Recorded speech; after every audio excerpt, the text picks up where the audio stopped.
शेखपुरा जिले के बिमान गांव के लोगों को सौर ऊर्जा से मिल रहा है पानी। धूप नहीं निकलने पर पानी का हो रहा है जल संकट। बिमान से देखिए ए.के. सिन्हा की खास रिपोर्ट।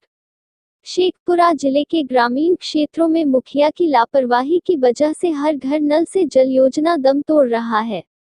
अरियरी ब्लॉक के बिमान गांव में हर घर नल से जल योजना का कार्य शुरू नहीं हुआ है, जिसके कारण ग्रामीणों को पानी का संकट है। बिमान गांव में एक सोलर पंप की व्यवस्था है, जिससे गांव के लोगों को पानी मिल रहा है, लेकिन जब मौसम की खराबी के कारण धूप नहीं निकला तो पानी भी सोलर पंप से नहीं निकलता है। उस दिन गांव वालों को ज्यादा परेशानी होती है। गांव के लोगों ने कहा कि चापाकल खराब है। 7 निश्चय के तहत हर घर नल से जल का कार्य नहीं शुरू हुआ है, जिसके कारण गांव वालों का एकमात्र सहारा सोलर पंप पर है।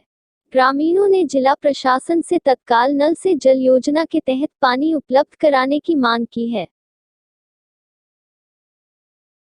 पानी का स्थिति तो यहाँ बहुत ख़त्म है, पानी लोगों को मिलता नहीं है। और ये जो सौर ऊर्जा वाला है, इसी से थोड़ा बहुत पानी हम लोग को पीने के लिए मिलता है। और गांव का समूचा चापाकल तो ख़त्म ही हो चुका है। हम लोग को बहुत दिक्कत होता है पानी के चलते।